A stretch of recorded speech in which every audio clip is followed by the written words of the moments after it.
Ladies and gentlemen, good day and welcome to Heritage Foods Limited Q2FY26 earnings conference call. As a reminder, all participant lines will be in the listen-only mode, and there will be an opportunity for you to ask questions after the presentation concludes. Should you need assistance in the conference call, please signal an operator by pressing star then zero on your touchtone phone. Please note that this conference is being recorded. I now hand the conference over to Ms. Garima Singla. Thank you, and over to you, Ms. Singla. Thank you. Good morning, everyone. I'm Garima Singla, and it's my pleasure to welcome you on behalf of Heritage Foods Limited. Thank you for joining us today for Q2 Financial Year 26 earnings call. This call is being hosted by Go India Advisors. Please note that today's discussion may include certain forward-looking statements. Therefore, they must be viewed in conjunction with the risks that the company faces. Today on the call, we are joined by Mrs. Brahmani Nara, Executive Director, Dr. Samba Siva Rao, Whole-Time Director, Mr. Sridip Kesavan, CEO, Mr. A. Prabhakara Naidu, CFO, Mr. J. Samba Murthy, COO, and Mr. Umakanta Barak, CS and Compliance Officer.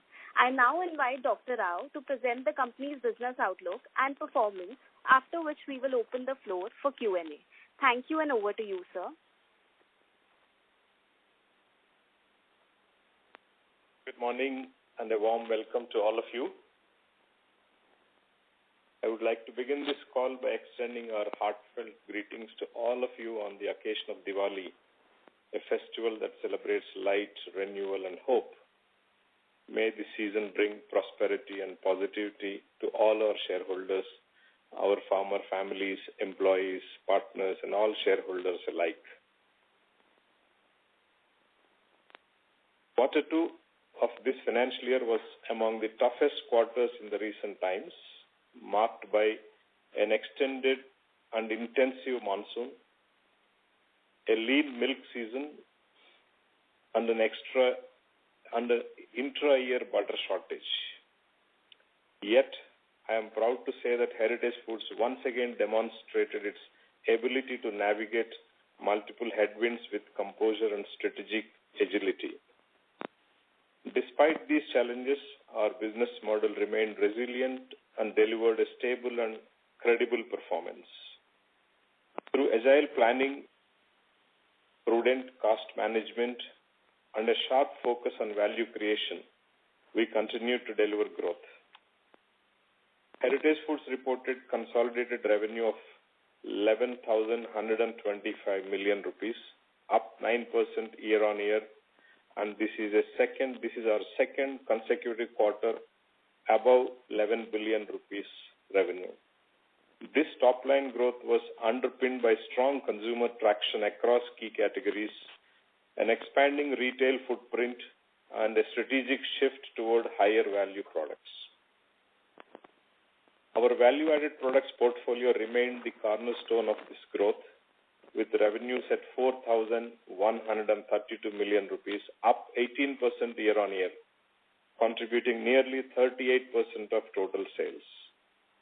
Categories such as curd, paneer, drinkables, and ice cream registered double-digit growth, supported by improved distribution and new product launches. Strategic moderation of low-margin B2B fat sales and strong B2C expansion further enhanced the quality of our sales mix. On profitability, EBITDA stood at 772 million with a 6.9% margin, while PAT was 510 million rupees, up 5% year-on-year. We acknowledge that EBITDA margins were lower by 122 basis points year-on-year, primarily due to a 6.3% increase in milk procurement costs versus a 4.5% rise in realizations. Pricing actions helped absorb much of the inflation, but the mismatch was temporary due to delayed pass-through during the lean season. Importantly, margins improved 44 basis points sequentially, indicating that normalization has already begun. Excluding the 93.6 million rupees GST refund, normalized EBITDA margins stood at around 6.1%, which we view as a sustainable base that will strengthen further as milk costs soften and volumes rise in the second half. The structural levers are product mix improvement, procurement optimization, and operational efficiencies are already visible. Operationally, milk procurement averaged 16.1 lakh liters per day, down marginally 2% year-on-year with higher procurement costs. To ensure uninterrupted supply, we continue to support our farmer network through timely payments and feed support. This approach preserves long-term loyalty and strengthens milk security ahead of the flush season. At the same time, milk sales grew 1.1% year-on-year to 12.1 lakh liters per day, and realizations improved to 57 rupees per liter, reflecting pricing discipline and sustained consumer trust. Our procurement efficiency programs, including route optimization, chilling infrastructure upgrades, and digital tracking, are helping contain logistics and handling costs despite volume fluctuations. Within the value-added product segment, the margin profile remains healthy. Some new and scaling categories such as yogurt, drinkables, ghee are currently in the investment phase, while mature categories like curd, paneer, and ice cream continue to deliver profitability. As emerging segments scale up, blended VAP margins will expand further. The Greenfield ice cream facility, which remains on track for commissioning by end of this financial year, will materially enhance manufacturing efficiency, logistics cost per liter, and our play in high-growth, high-margin frozen desserts. Simultaneously, the Heritage Nuvandi Foods operational level integration continues to gain traction, with yogurt now reaching Tier 2 cities and new SKUs expanding our health-oriented range. Our wholly owned subsidiary, Heritage Nutrivet Limited, delivered another strong quarter with revenue of 581 million rupees, a 34% increase year-on-year, and PBT of 54 million rupees, a 80% increase year-on-year. This growth is sustainable, backed by higher feed adoption and efficiency improvements. Nutrivet's performance not only strengthens standalone profitability but also enhances cost efficiency at the dairy level through improved yields and milk quality. The recent GST rate rationalization created an opportunity to sharpen competitiveness and helps conversion from unorganized sector faster. While it led to temporary pricing adjustments, we expect stronger volumes and market share gains to more than offset the short-term impact. Encouraging traction from retail and digital channels supports our confidence in the growth trajectory for the coming quarters. Looking ahead, we expect margins to normalize as milk costs ease, supply stabilizes, and premium categories gain traction. Our focus remains on balanced margin management through calibrated pricing, mix optimization, and tight cost discipline. As we enter the festive and flush season, the environment is improving, milk availability is easing, consumer sentiment is positive, and GST-led competitiveness will drive broader market expansion. The first half of FY26 will be remembered as a period of resilience, recovery, and renewal, one where we faced inflation and weather disruptions head-on, yet remained firmly anchored to our purpose of building a sustainable, value-driven enterprise. Our focus continues to be guided by our Vision 2030 pillars: premiumization, digitalization, sustainability, and farmer-first governance. I'm happy to share Heritage has been recognized as the best workplace in FMCG 2025 by the Great Place to Work Institute. A heartfelt thanks to you, to our farmers, employees, partners, for your continued trust and confidence. Every challenging year makes Heritage stronger, more agile, and better positioned to capture emerging opportunities. With this, I now open the floor for interaction. Thank you. Thank you. We will now begin the question and answer session. Anyone who wishes to ask a question may press star and one on your touchtone telephone. If you wish to remove yourself from the question queue, you may press star and two. Participants are requested to use handsets while asking a question. Ladies and gentlemen, we will wait for a moment while the question queue assembles. The first question comes from the line of Samir Gupta with India Infoline. Please go ahead. Hi, good morning, and thanks for taking my question, sir. Firstly, on value-added dairy, now I understand that there were weather vagaries this quarter, but even if I look at a few more quarter history, value-added dairy as a segment excluding fat is averaging around 16-17% kind of a growth. And our expectations generally from this segment is that given the opportunity and given its size today, 20% plus kind of a growth is something that we all expect. So in your assessment, is this largely a weather-related issue? Or do you feel that now the base has caught up and growing at 20% plus on that kind of a base has its own challenges, but still the effort will be towards that side, but it's still a challenging proposition. Your thoughts, sir? This is Shrideep here. Good morning and thank you, Samir.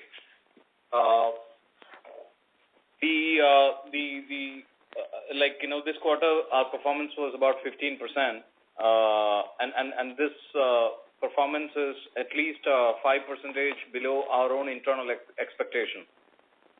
That's all I can say. So our internal expectation and our internal targets are at least 5 or 6% higher than what we are delivering now. And the prime reason, there is only one reason that I can attribute this to, which is the weather. Because we look at the numbers on a everyday basis, and during these 92 days of quarter two, there were days when the weather was good, and we would see significant uptick in volumes. Please understand, in value-added products, apart from paneer, all the other products have some dependence on weather, whether it is curd, or our entire range of drinkables, which is buttermilk and milkshakes and flavored milk, etc., ice creams. These all have dependency on weather. Except for sweets and paneer, every other category in value-added has some dependency. So at this point in time, we cannot attribute this gap versus expectation to delivery to anything else. Got it, sir. This is very, very clear, and thanks for taking this question. Second question, sir, is can you just elaborate the reasons for the exceptionally lean milk season and the intra-year butter shortage? And following on to that, as we enter the flush season, buffalo flush is about to begin. So, are there indications of a normal flush going as on the information available today, or any deviations from normalcy that you're observing till now?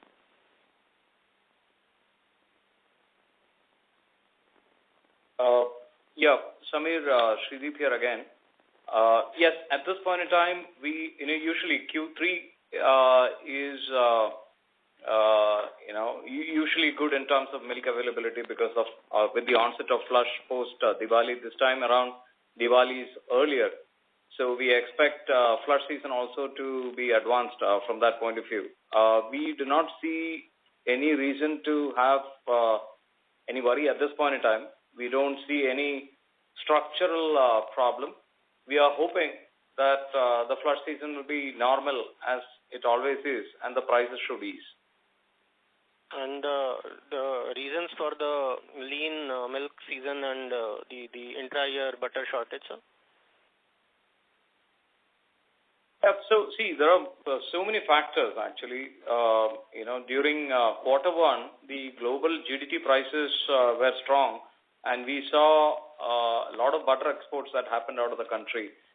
That must be one reason which actually created a little bit of a commodity shortage. So the fat prices across the country had gone up during that quarter. So that's an indication of that, right? And whenever, as in butter prices actually went up quite significantly in quarter one. And whenever such a thing happens, usually the demand,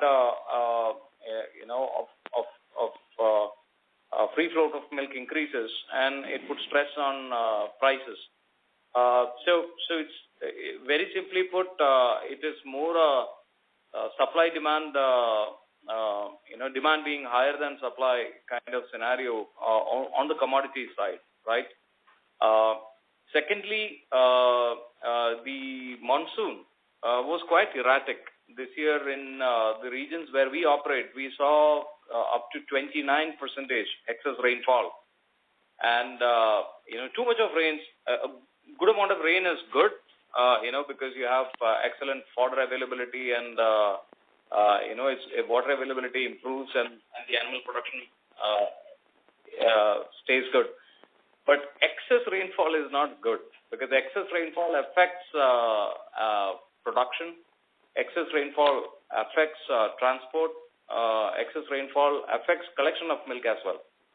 So this was the second factor which impacted the milk situation. So a combination of multiple factors is what resulted in shortage of milk and prices going up. Even then, what we should look at, Samir, is that if we had not been agile in the way we managed the situation, it would have been even worse.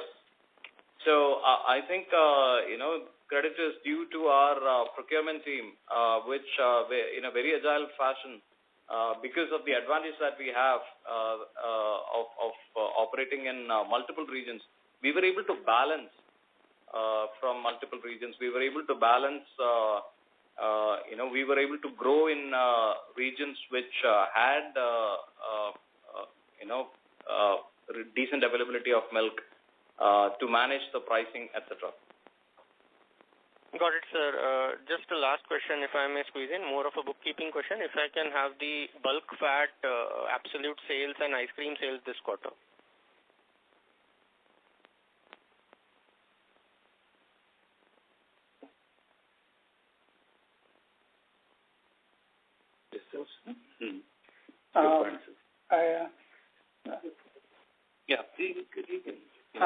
Good morning, Samir. This is Prabhakar, CFO.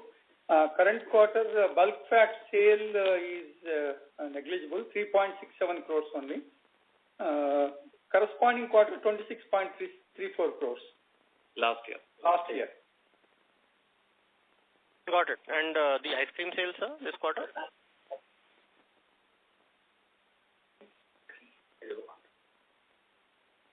So while we get to the ice cream sale, it's a point to note that if I just look at, let's say, B2C business, which is excluding bulk fat, the growth is,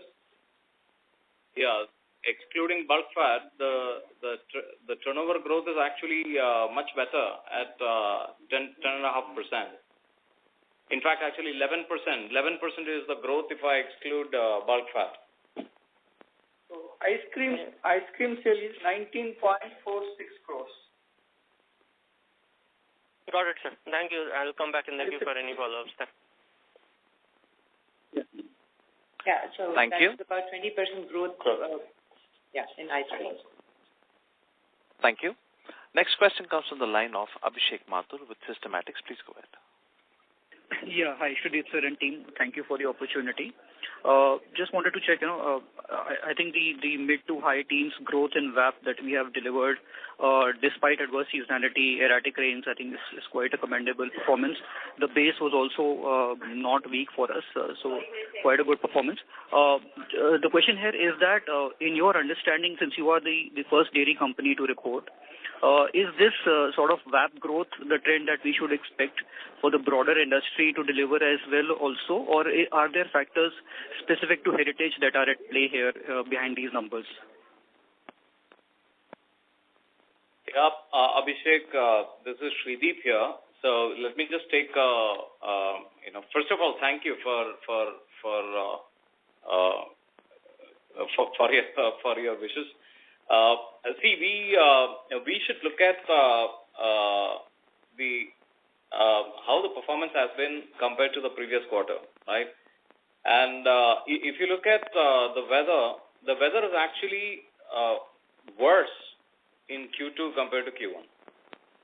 In terms of number of days of rain, Q2 had more number of days of excess rainfall compared to Q1. In terms of average temperature drop below last 10 years, Q2 was worse off compared to Q1. So in all aspects, actually, the impact of weather vagary, and which is why in the opening remarks, our director said that this probably was the toughest quarter that we had seen in recent times.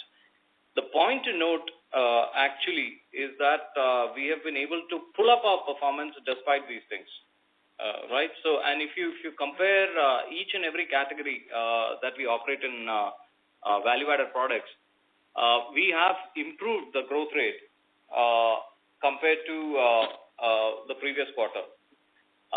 So, for example, while curd, for example, in the first quarter, we grew at 4%. In terms of volumes. Here I'm talking only volumes, right? With the worse weather in Q2, we grew at 10.1%. Similarly, in the first quarter, I don't know, Abhishek, if you were in the call or not, one of the things that we reported was the drinkables portfolio actually degrew for us in quarter one. With worse weather in Q2, we actually grew drinkables portfolio at 12%. Ice creams, we grew at about 5%. In the first quarter, whereas ice creams with the worse weather grew at 17% in the second quarter. So, with the worse weather, we were able to perform better.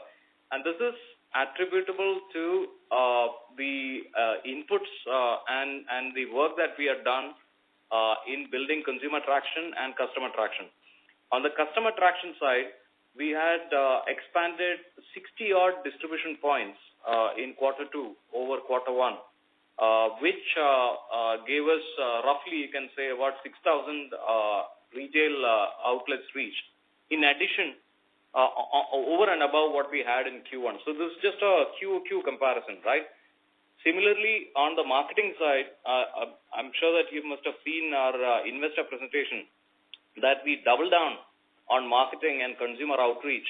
And we did several interventions. For example, our milk campaign was a very big success story. After spending close to about 5,000 GRP on television, we went on digital, which garnered 47 million views. Now, these kind of numbers are really incredible.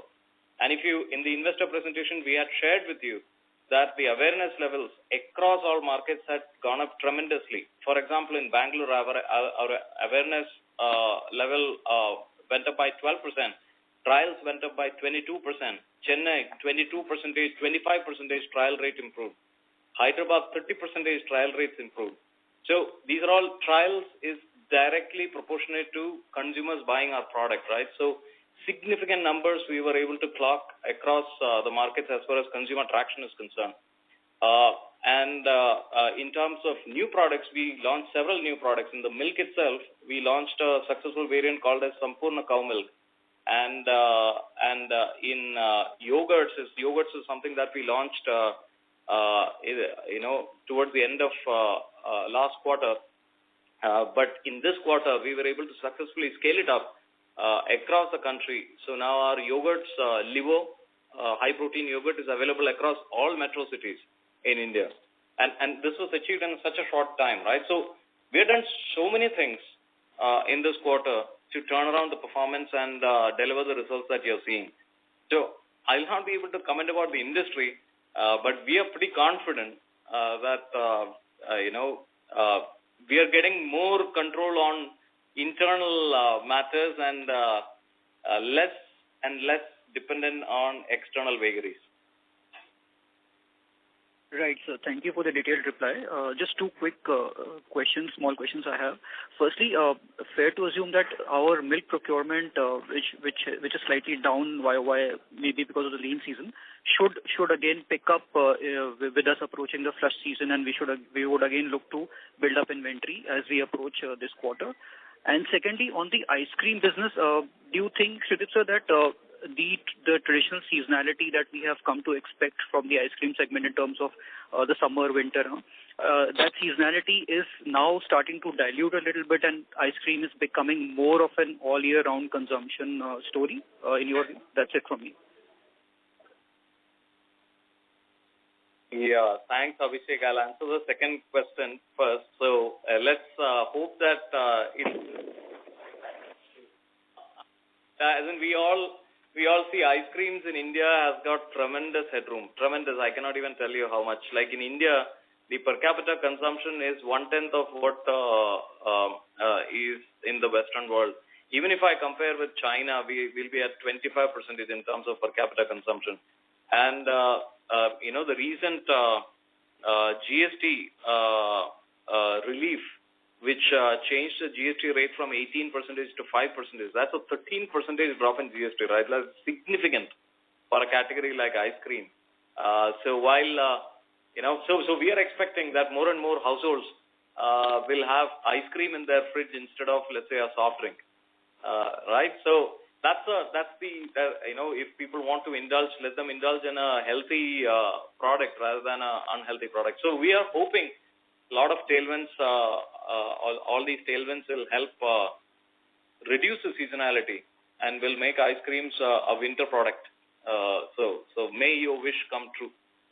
Now, as far as the milk availability is concerned, Abhishek, I already spoke about that, and I think Director Sir read out in his opening remarks that usually Q3 is when we see flush. Usually we see milk volumes coming back, so you should expect about at least 1 or 2 lakh liters procurement will increase, and this is also the time when we store up commodities for the next lean season. So everything looks okay at this point in time. Great, sir. Thank you for the responses and all the best for going forward. Thanks. Thank you. Next question comes from the line of Pradyumna Chaudhary with JM Financial Family Office. Please go ahead. Yeah, hi. Thank you for the opportunity. A couple of questions. One is on the milk volume growth. So that's been only 1% in Q2. So what's the reason for this? Why has it really slowed down so badly? Last 3 quarters, the volume growth on the milk sales has been 3%, and now it's 1%.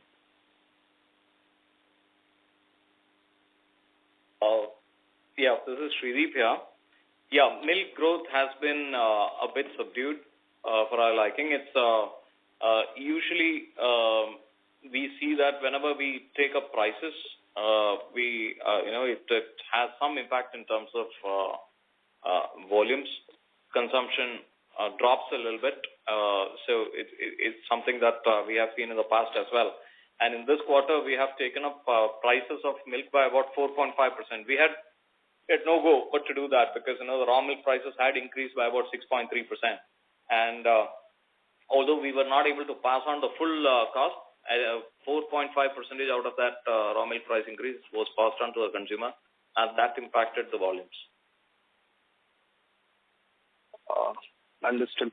Second, on the procurement side, the procurement actually declined by 2% in this quarter. So what would be the reason for the same? Would it be attributable to the weather-related events itself, or was there any other reason for the decline in procurement? I thought I answered that in great detail. Just to summarize, multiple factors impacted. One is on the commodity side, we felt a shortage of butter, and that put pressure on milk demand. Secondly, the weather. Then there was too much of excess rainfall, which affected production and transport of milk. I had addressed this question earlier. All right, understood. No, that's what I just wanted to confirm, whether it was weather-related or something else as well. Just one more question. On the OPEX side, if I look at both your employee expense as well as other expenses, that's been growing really fast. Like it's been growing at a mid-teen or even higher levels since the last several quarters. And even if you look at the current quarter numbers, our gross margin actually has been slightly up YOY. The reason for the EBITDA margin decline is due to the growth in OPEX. So where do we, what's really happening here? What are the things due to which the OPEX is really growing fast, and where do we expect it to stabilize eventually? And a related question would be on the normalization that you mentioned, that we are already seeing signs of normalization. So what really is making us believe, in terms of, are we seeing the procurement prices already falling, or is there some other reason for us to believe that normalization is on the way? Marketing spend. Yeah. So a few cost lines, this is Shreedeep here. So few cost lines are higher.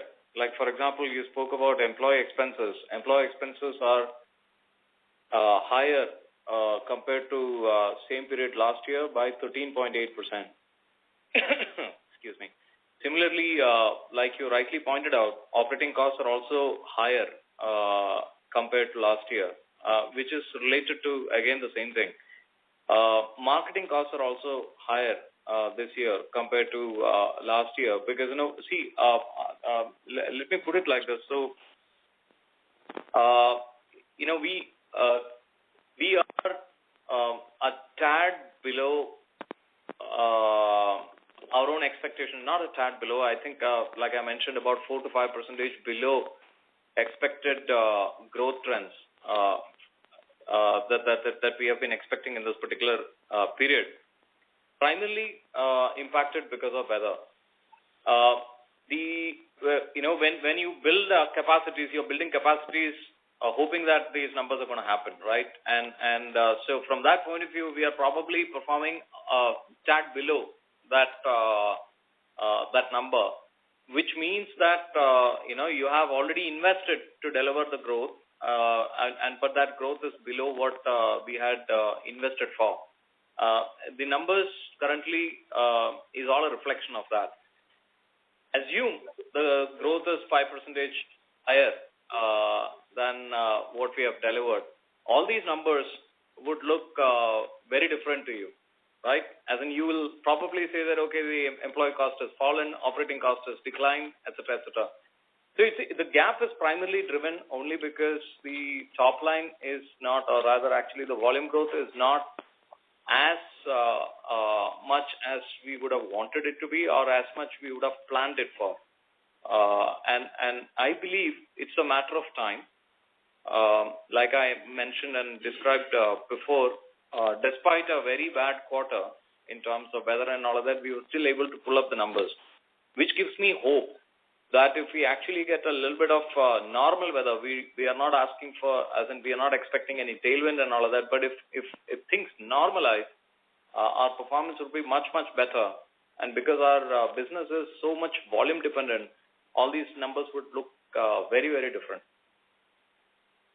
No, I'll tell you where I'm coming from. Partly it's been answered. Just to follow up here, where I'm coming from, last 2-3 years, most of our expenses below the gross margins have been growing upwards of 15 to 20% YOY. So at such rate of growth of these expenses, there's no scope for any operating leverage to play out really. So how do we really keep these expenses in check, right? Be it something like employee expense, be it freight cost, be it selling and distribution, be it other expenses. All these have been growing very fast, which is leading to higher revenue, not really flowing into higher margins. So, I don't know. We will have to define very fast. And in my opinion, employee cost has been growing at 13 to 14%. And I agree with you that, we also would like that to be in single digits, right? But the fact is we are expanding and we are adding more people. We are investing in facilities for manufacturing, etc. And this is a people-intensive operation. This is a people-intensive business, which means that the headcount will increase and hence the cost will increase. Now, the reason why I said operating leverage, we are operating below our expectation as far as the operating leverage is concerned, or actually in terms of capacity utilization is concerned, is because we know which are the investments that we have made or which are the markets we have opened and how much we were expecting and how much we are doing, right? So I know for a fact that these numbers will look different in a normalized scenario. Now, coming to initiatives we are taking for reducing the operating costs, there are many. As in, we have been talking about this for the last several years, and all of those initiatives are in full play. Starting with, let's say, milk procurement itself. A few years ago, maybe 3 years ago, we used to have 214 chilling centers, and we were procuring about 13 lakh liters of milk. Today, we are procuring 17 lakh liters of milk with just 186 chilling centers, which means actually if you look at it, the throughput per chilling center has almost doubled, right? And which means actually my operating cost of a chilling center would have, if not halved, must have significantly reduced. Of course, in this period, people's salaries and other costs, electricity and everything has gone up. But had I not done this, my operating costs would have been completely gone out of whack. Secondly, we used to have close to 1,300 vehicles to pick up the 13 lakh liters of milk. Today, we actually have lesser number of vehicles, about 1,200 odd vehicles, which is procuring the higher volume that I'm talking about. Because we are, sharply focused on a metric called as milk collected per kilometer. And the milk collected per kilometer is increasing, which means actually the distance that we need to travel to get the milk is coming down, which improves the freshness of the milk as well as reduce the cost of pickup. Same is the case in terms of, operations also, conversion of milk. For example, the number of liters produced per person has gone up by almost 10% across our factories. Electricity usage has come down.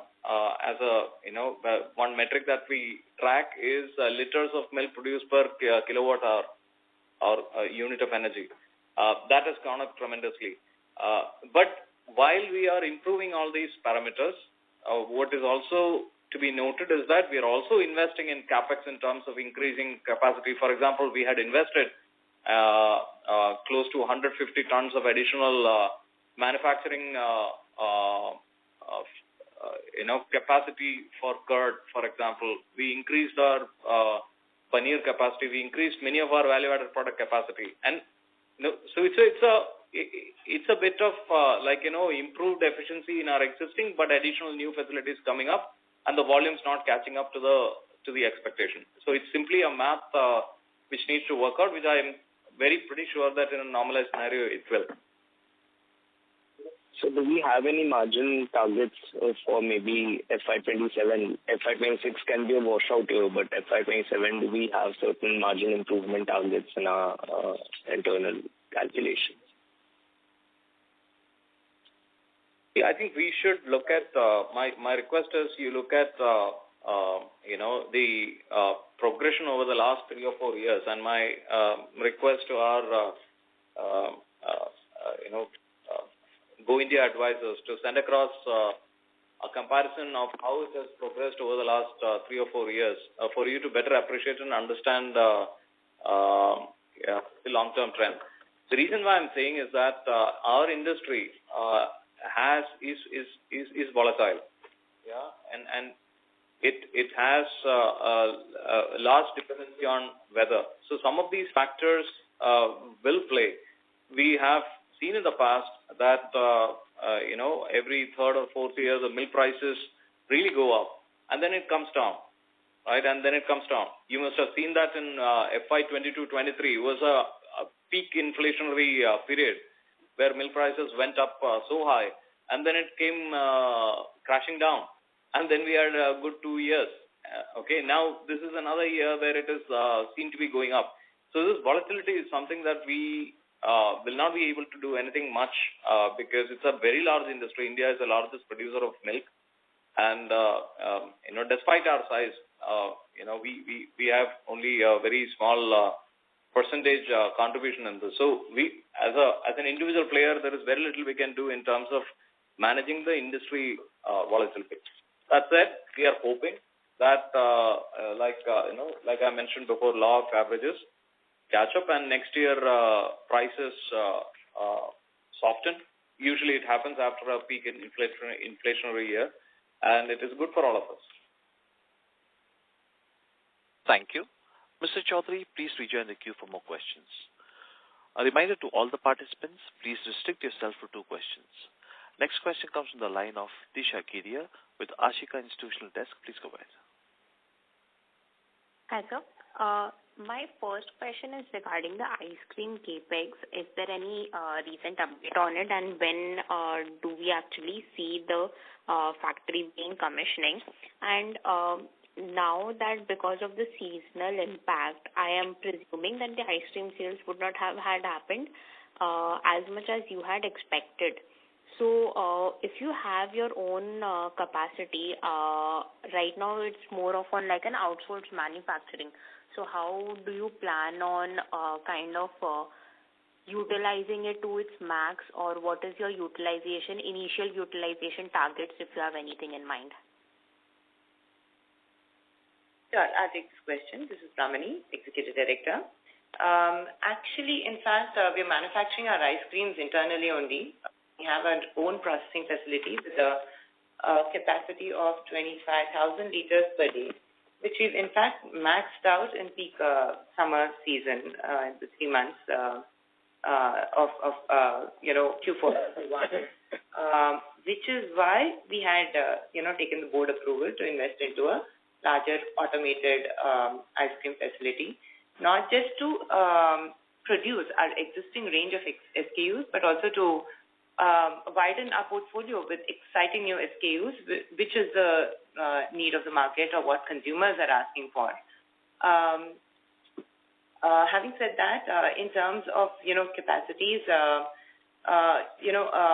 we are commissioning our ice cream plant, as mentioned by Full-Time Director, sir, that it will be commissioned by the end of the financial year, just in time for the summer season. And we intend to use a fair amount of the budgeted capacity for the next financial year in Q1 of the coming financial year. So that should be about... Yeah. My question regarding the outsourced manufacturing was basically because I remember last time when I had met it during the plant visit, we had this discussion that for this summer season, you had already onboarded outsourced manufacturers to meet the excess demand. But because of the weather-related impact, I'm assuming that demand would have not been generated. Yeah, we have. Yeah, so we did, right, we did outsource part of our manufacturing, expecting a normal season. But had the season been normal, that would have been required. But since the season was different, we could have done it internally.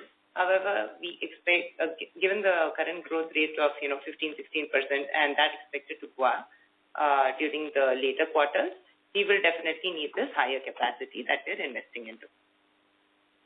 All right. Okay. If I could just add, the growth of ice cream in Q2 was 16.5%. Volume growth. There's only volume growth because revenue growth is about 20%. Okay. With the existing SKUs?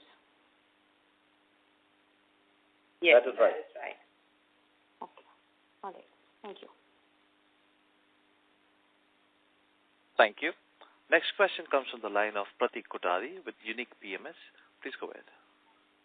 Yes, hi. Good morning and thank you. So my question again on operating leverage. So one of our intent was to grow our revenue curve much faster than the cost curve. And this was, I think, mentioned in the annual report too. So, I mean, even if assuming this non-weather effect and let's say we were growing 5 percentage points higher, still our other expense, our employee expense is growing faster than that number, right? So our other expense has been growing at 20% odd this year, even last year. And I'm not just talking about Q2. I mean, you can look at H1 last year, last 4, 6, 8 quarters. So my question is to achieve our intent of growing cost curve lower than revenue curve. I mean, how much more investment per se is required? I mean, when can we see that our other expense, employee expense goes up 10%, but revenue starts growing at 15, 17%? How far are we in that journey? So, Pratik, this is Shreedeep here. See, it's not a linear. I'm not very sure if I was clear in my answer. It's not a very linear thing, right? The way we report employee benefits, we are also talking about the indirect manpower that we have in our system to produce. So, we have equal number of indirect employees as direct employees, right? And these are, at the moment you have, production, usually as per budgeted numbers or rather planned numbers, the per unit drop of our cost is significant because please understand that we are a volume player, right? As in we call ourselves a mass premium player for a reason, because everything for us is actually volume driven, everything, right? And if those volume numbers happen, the cost structures look significantly different, right? And it's not a linear equation. That's all I'm trying to say. Hypothetically, if I just say that if I had clocked the numbers that I had planned to with the kind of capacities that we had installed, the EBITDA margins and everything shoot up because of the better cost absorption of across board. So the overhead per se, in terms of where we are investing in terms of fixed people, where it will stay fixed is only at the management level, which is an investment which the company has consciously made because the company believes in investing in building people assets, operating assets, as well as brand assets. And this is something that, Pratik, in the previous conversations also I have mentioned to you, that we are investing in building brand assets. For example, marketing cost has gone up, and we are okay with it because we are very confident when we see the numbers such as, for example, awareness level going up by 25 to 30%, trial rates going up by 25 to 30%. These are all fantastic numbers because this is what is going to pay returns in the long run, right? Similarly, operating assets, we are investing capex in the last several years. We've been putting in capex of 150 crores on an average per year. This has all gone into creating capacity for value-added products, and we are happy with it. Similarly, we have invested in people assets as well. Today, we have got a bunch of fantastic people who is helping us deliver results despite weather downturn. So all those assets are going to perform better, and operating leverage is exponential and not linear. These are 2 points I just wanted to plan. Correct. And someone on liquid milk sales, right? So, I mean, for last, I think, 6-8 quarters, we've been growing at 5-6%. I mean, last year we did not take any price hikes, so, I mean, all growth came from volume growth. And this year we took price hikes, so volume is off. And, because for us as a consolidated company to grow much faster in early teens that we kind of aspire to, I mean, liquid milk also then has to ramp up from 5-6 to maybe 8-9. So if you can just, and I believe this would not be as weather dependent. So if you can just highlight, I mean, what can we do? What are our plans to take this up from 5-6 to 8-9? I mean, and I understand that the price hike that we took this year, but last year we didn't, but still the volume did not come through. Sure, Pratik. Shreedeep here again. A very fair question. Again, we are looking at what we do internally to see pricing, raw material price, market price, weather. These are all external factors, and we are trying to reduce the impact of these in our business through actions we are taking internally. So one of the most important initiative which we have taken this year was to invest in building our brand in milk itself. So we had, I mentioned it previously, we had run a very successful television campaign on Pure Doodh Ki Shakti, which clocked 5,000 GRP. 5,000 GRP, if I can just give you a sense of it, we were the most visible advertiser in our core market. So roughly about 40% of the GRP's share of voice we had got with this campaign. And the same campaign on digital ran very strongly in Q2 with almost 47 million views. Similarly, at this point in time, as we speak now, we are the co-sponsor for one of the biggest television properties called Bigg Boss in both Telugu as well as in Kannada. These are all, and which is primarily led by milk, and you can see how the contestants use our milk in their kitchen and stuff like that, right? You know, these are things which we believe are very fundamental in building people's belief and trust in our brand. Secondly, we just launched, I spoke about Sampurna cow milk, which just got launched in this particular quarter. We are in the process of scaling it up. In fact, day before yesterday, we launched 2 new variants for upcountry markets, which is called Sargun milk, which will come in Q3. These are all initiatives we are taking to drive milk volumes through new product introduction. And third is continued investment in expanding retail distribution. There's no substitute to that, right? In Q2, we had expanded 60 distributor points and 6,000 retail points. You should assume that every retail point should give us at least 5 to 6 liters of milk. That's about 20,000. So if we have to sustain and get growth to 8 or 9%, like you rightly mentioned, we need to sustain this growth momentum, which means that in Q3, we need to add 10,000 more retail outlets. If we add 10,000 more retail outlets, that will give me 50,000 liters of milk, right? So we are absolutely focused on doing what needs to be done on the ground so that irrespective of price increases, irrespective of whether we can continue to drive growth, especially in milk. Thank you. Mr. Kothari, please rejoin the queue for more questions. Next question comes from the line of Resha Mehta with GreenEdge Wealth Services. Please go ahead. Yeah, thank you. Good morning, and Deepavali wishes to the team. And I think a really good performance, especially on the VAP growth, given the challenges we had. I have a couple of questions. Maybe I'll outline all of them in one go. So clearly, I think our ad spend seem to, have been upped. If that could be quantified, for this quarter as well as the previous quarter, the previous year. Knowingly, what is the path to profitability? I think we were, envisioning break even in Q2. So have we achieved that? If not, how far away are we from that? And, new markets, so if you could just comment on how is the East market doing for us. And also, sometime back, we had entered into Singapore and US. So what is the kind of traction that we are seeing there? And overall from exports, do we see any meaningful numbers, going ahead? So these are my 3 questions.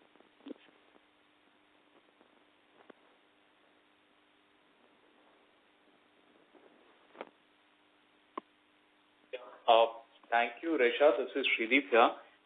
First on marketing spends, I think marketing spends went up from, sorry, 1 second, please hold on. Is it okay if we send across the number? But I can tell you that roughly it has gone up by about 60% year on year. Okay. Yeah, sure. I mean, maybe Garima can send me the number. Yeah. We'll give the numbers to you. I'm speaking from memory. We are looking for the numbers. It has gone up significantly. Significantly, it has gone up in marketing, and it's something that we are very happy about. We're very happy about because it's going to really give us leverage in the long run, for sure, right? Sorry, can you just please remind me the other questions? 5.4 to 10. Could you please tell Resha? I don't. It's an FPL. Novandi. So, see the yogurts. I think there is a misunderstanding. We never said that the business will break even in Q2 because we just started the business in Q2, so it's not possible to break even so quickly.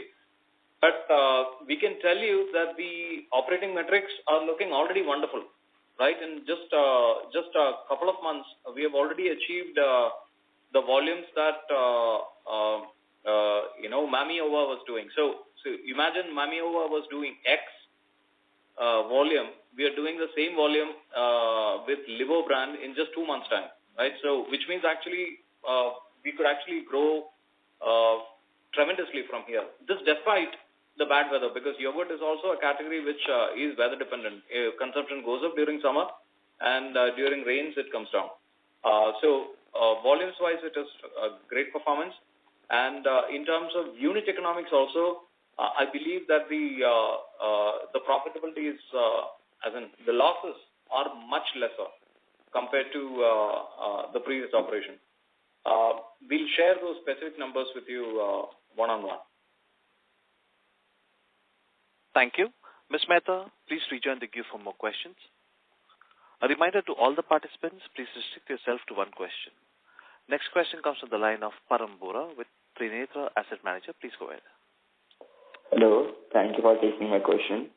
So what I wanted to ask was that with growing lactose intolerance amongst the nation, so are there any plans for Heritage to introduce a concentrated portfolio of low lactose or lactose-free dairy products? Yeah, thank you. Yes, our entire portfolio of fermented products are all low lactose or no lactose.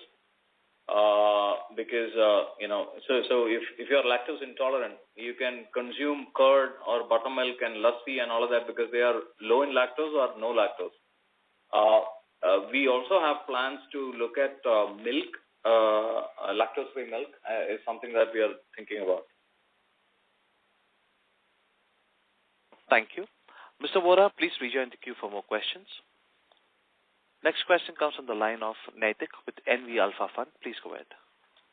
Hi, sir. Thanks for taking my question. So my first question is, if you could give us the breakup between your VAP products, what percentage of it is coming from curd and what percentage coming from non-curd. And attached to this, the same additional question is that, how would this sort of look like, say, a year or two down the line once the ice cream facility comes online?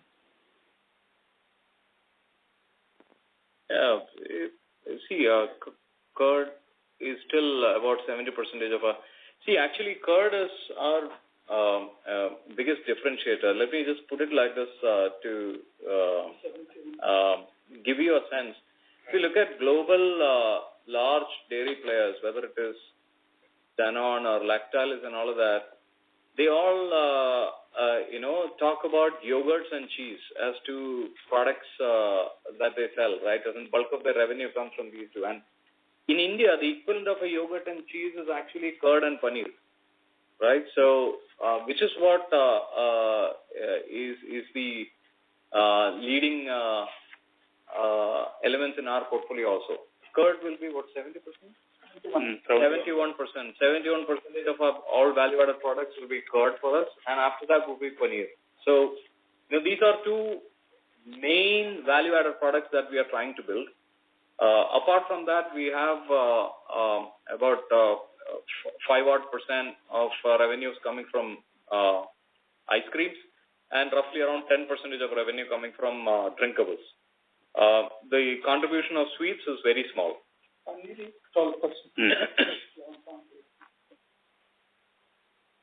Yeah, thank you. And of course, ice cream will grow fastest. Drinkables will grow faster than, and paneer will also continue to grow. So over a period in time, the contribution of curd will reduce, but curd is very important for us. Thank you. Mr. Naitik, please rejoin the queue for more questions.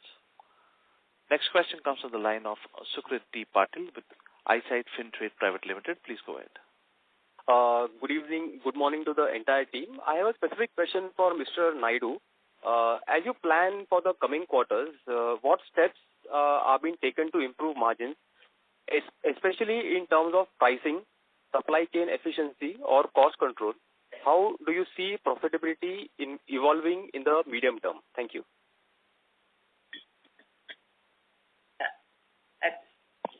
This is Brahmani, Executive Director. I think this question has been answered by my colleagues already. But, of course, I think for us, value-added products drive margins. So I think getting our distribution network expansion, which we've done very successfully in the second quarter, will continue to be a focus area in terms of driving margins. Aside from that, there's a lot of work that we're doing on the operations side, some of which has been mentioned by CEO already. But aside from that, automation is something that we are heavily focused on. All our new processing facilities are fully automated facilities, and whatever expansion is happening in existing facilities or renovation is happening in existing facilities is in that direction. Aside from that, when it comes to our transactions or daily operations as well, we are automating a lot of processes. If you recollect, we're the first dairy company to go on SAP end-to-end to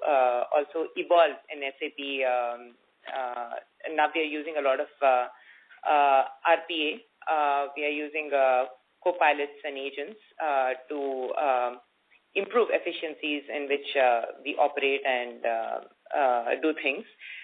CEO also had mentioned about the other initiatives that we're taking in terms of logistics. We are constantly tracking the amount of milk collected per kilometer.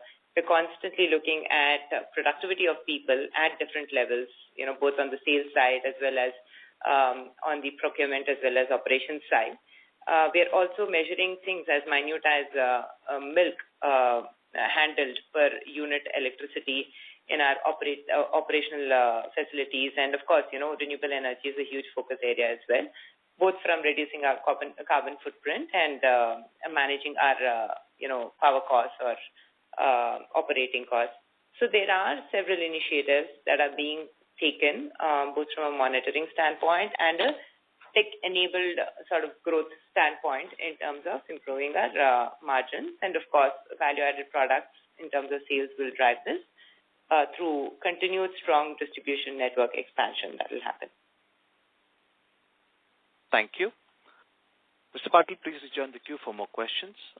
Next question comes from the line of Kiran with Green Investor. Please go ahead.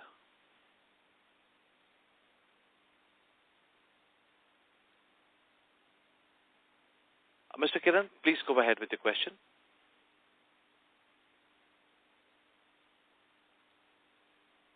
Mr. Kiran, please unmute yourself and go ahead with the question. Since there is no reply from the line of Mr. Kiran, we'll promote the next, that is Darshil Javeri with Crown Capital. Please go ahead. Hello. Good morning, team. Thank you so much for taking my question. So a lot of my questions have already been answered. Just one question from my end. So based on how H1 has gone for us, what is the outlook that we see for H2 in terms of our revenue growth and margins? I think margins we were trying to get it better, but if we could quantify it, that would be really helpful.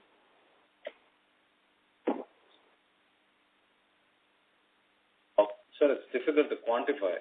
I can only say that we usually see milk supply getting better in quarter 3, and during first season the prices come down, which means